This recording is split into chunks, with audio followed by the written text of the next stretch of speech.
Hi there, good to see you again. My name is Enoch Burgos, and today I want to give you a few quick tips on how to get the best iClone facial performance when you're either doing motion capturing or you're keyframing your animation. So many times when we are creating our own project, it's easy to get some sort of tunnel vision, especially if you are a solo creator, solo director, solo animator and everything. Why? Because iClone is a fantastic application that is literally a one-man studio where one person can do all of this. So many times when we put a lot of emphasis in the creation of the scene and the lighting, the characters, the script, the audio lip syncing, and then finally the facial animation, we tend to overlook some of those small nuances on the face that can really make a huge difference in the final output of your facial animation. So today I want to go over some quick tips. And before that, I'd like to jump into this animation just to show you the type of performance that I'm talking about. So this is a Golem animation that I did a while back, and I was using the Live Face tool with iClone.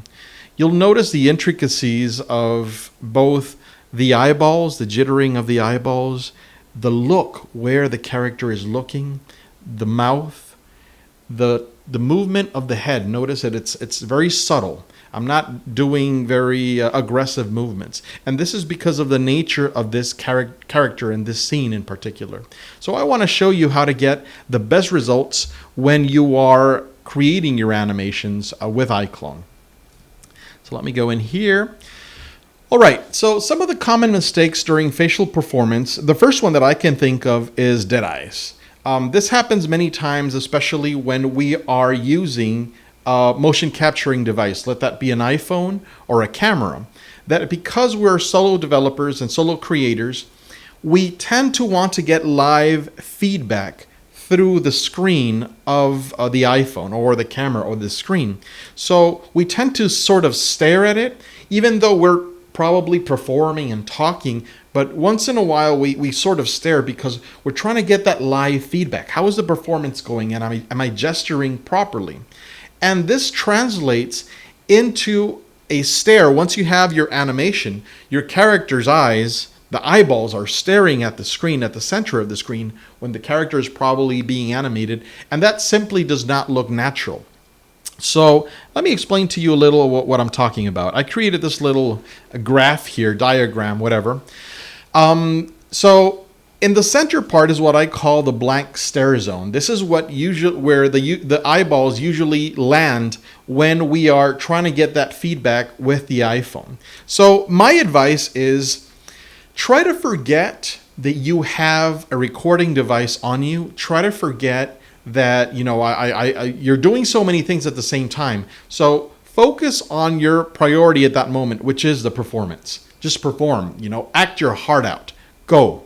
And don't try to think about, let me look at what my gestures are like on the camera or on the screen or whatever. So just go and perform. One little thing that I suggest many times, and I've seen it on a couple of videos, is if you have a dialogue between two characters, it's highly recommended for you to have a real person, sit right across you and engage in that conversation with this person. This helps a lot because it'll help you manage many things at the same time. Number one, it'll help you with that dead stare, right? You won't be staring at that person's eyes or looking at having a blank stare at him because you're performing and it's not natural, and you have somebody there reciprocating those movements with you. So you're going to be looking down, you're going to be looking up, looking at the person, focusing on them. So that will alleviate part of that issue. Another good thing about having someone across you is that you get to control the tempo, especially if you have a conversation, so you don't rush through your animations. And I'll talk more about that later on. On this screen here, I'd like to go over what we call the effective range. So many times when we're animating a character and we perform using a Mocap device, I might look to the left, to my extreme left, and I think that on my screen it looks good. But when that animation or that data animation data gets translated into your character, your CG character. Your character has different proportions with the eyes. Maybe eyes are more offset, the head is bigger. So, and maybe even the profile of the eyes, the strength of the eyes is different, or it's to the extreme. So when you do this, in the animation screen, your character is doing something like that. Like the eyeballs are probably completely off, and it's because the data that's coming in, the profile, the limits of the eyes are different than the limits that you have. So what I recommend is to imagine that effective range, which is the green part I have here on the screen, and imagine that you have dots, right, in the corners. Those are your limits, and it's always a good idea to test record your range before you start performing. So for example, I jump in and I start looking, okay, here's a point, I imagine that, or the clock is over here, I look at that, and I basically count 1, 2, 3, and I test the limits of my range. Then I go into my animation after I record that, and I go in and I try to see the limits of my eyes of my character and my head also. So I could see if it's going to the extreme, I might have to go into the profile of the character and lower the strength of the eyes to adjust for that. Another thing that happens too is that if I move my head too much, occlusion happens with the camera or with the sensor, with the mocapping device. If it cannot read my eye here, it'll simply stop animating the eye, and then it looks a bit weird. It looks, you need to fix that. So always try to test the limits, the range of not just your head movements, but also of the eyes, and this will help a lot later on. Here I also have, we've all heard about those interrogation techniques that, if somebody is talking to you and they look to the right side, they're lying. If they look to the left side, they're tapping into the creative half of their brain. Well, a lot of these myths have been debunked. They're actually not true. You cannot tell if a person is lying or not based on the direction that they're looking. I'll drop in a link because I was doing some research about this. But just for argument's sake, if you're animating with a character and he's having this conversation and you want the character to convey that emotion, then you might remember okay, he's thinking about something, or wait, he's recalling, or he's being creative or something. So, try to envision what that performance would look like and just practice over and over again. Some of the things that I do is I first try to gesture in front of a mirror, just try to get those facial movements that I'm envisioning, and but of course that's the same problem because I'm trying to get that live feedback from the mirror. You tend to stare at the mirror too. So I first do a first round with the mirror, and then I do a video recording of myself, and I forget about the camera, and I go for that.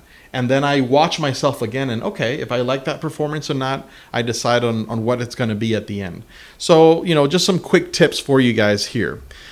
The next common mistake is jerky neck movements. This happens a lot when we have our motion capturing device. With the live phase plugin in iClone, it's fantastic because you can actually record a range of neck movements and head movements, right? So sometimes you will see a character that has jerky neck movements. And this is easy to fix, and this can be done with live phase. This is the advantage of using the iClone plugin live phase for the iPhone, because we have a lot of features that allow you to correct some of these common mistakes. So here I have a little graph. Actually, I have this in my presentation here. Let me just jump in. This is a little graph that shows the workflow of when you are streaming that data from your mocap device into iClone onto your character and then coming out and everything. So with live phase and the iClone platform, you have at least 2 stages where you can adjust the smoothness of your character, not just of your head, but of your eyeballs and everything else. You can do this when you're doing live smoothing, and you can also do this at post-production. When you have your keyframes in the timeline, you can smooth these out to get a better result. So when you're doing live smoothing, what you want to do is that you want to be able to, this is the Motion Live platform, you want to be able to go into the Smooth tab and then just drop or increase the strength for the head rotate. Let me play the video here. I have a video that shows this.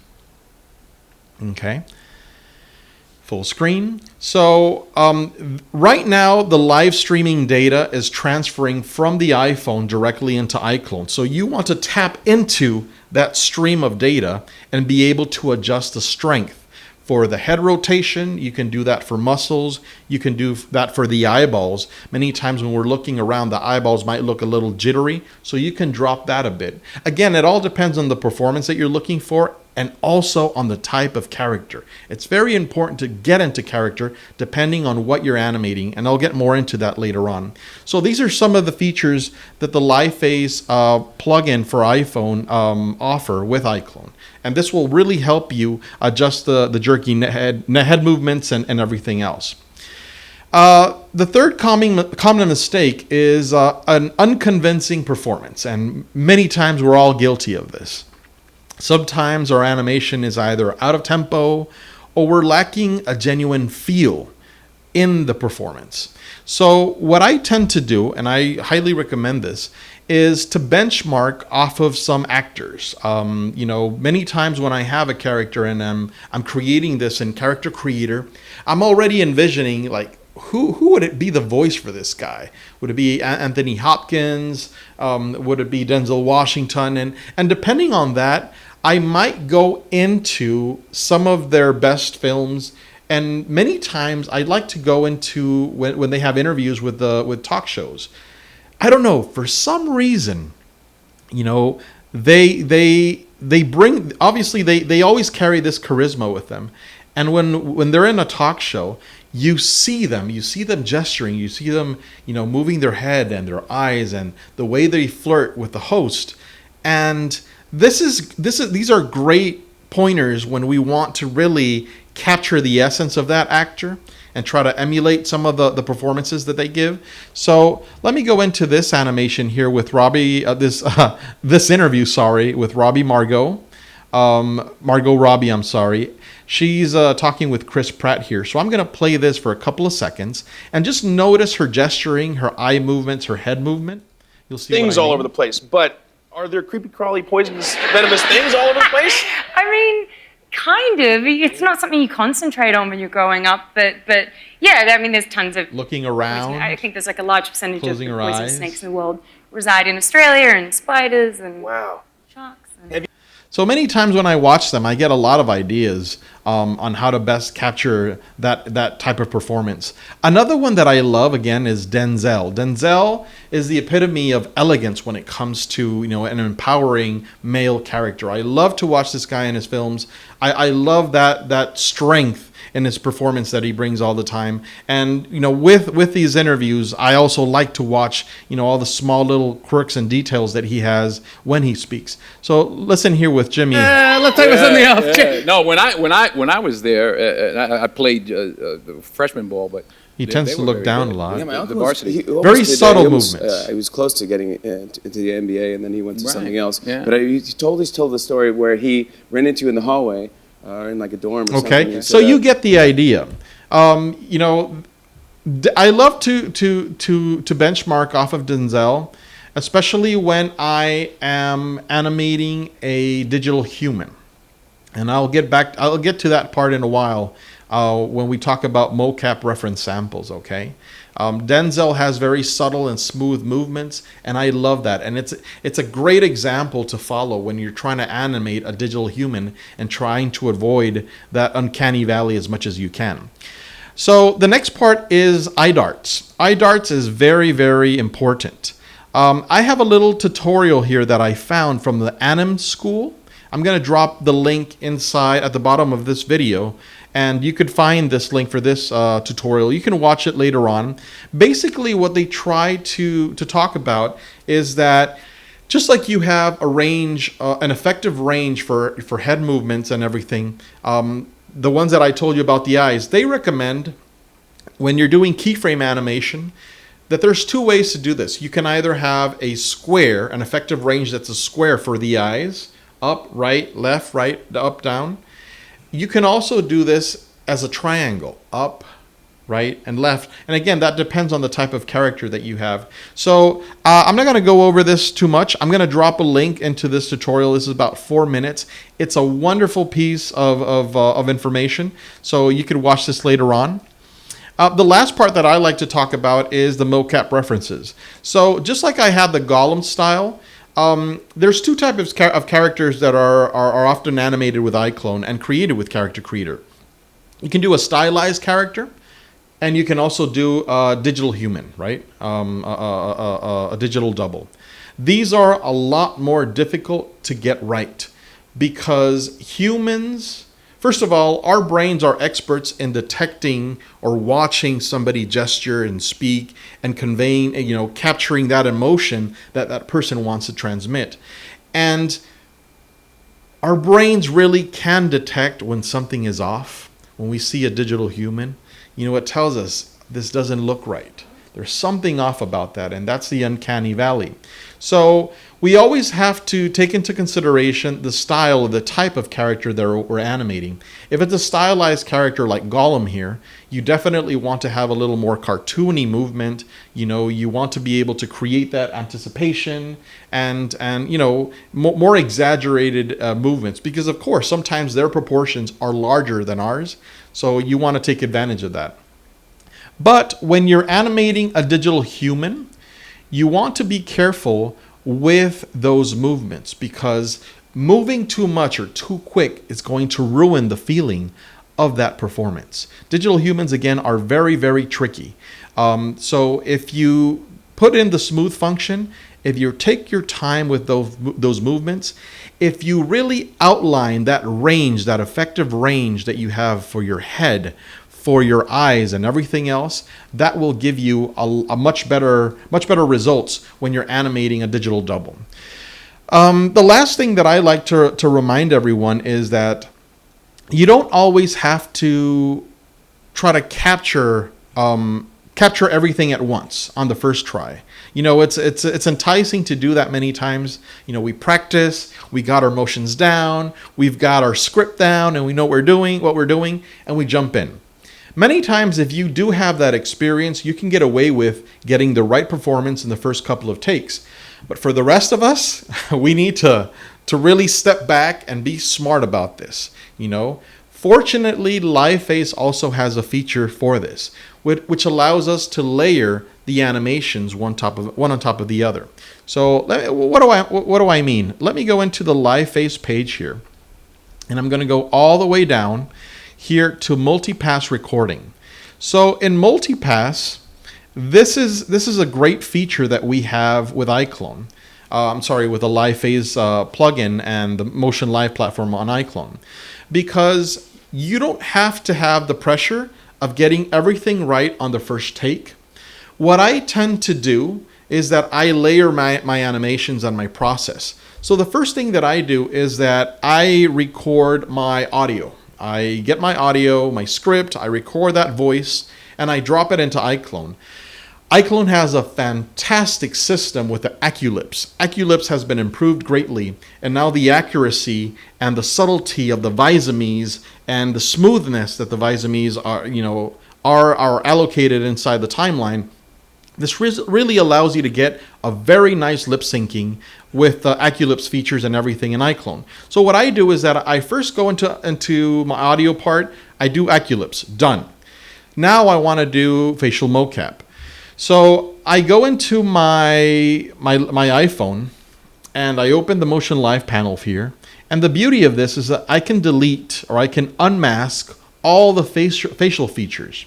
And then I just select a particular facial feature that I want to animate. In this case, he's animating the eyes. So you can select the eyes, forget about everything else, and you just want to perform the eyes. You already know your range of your effective range, your points your target points, and you animate that.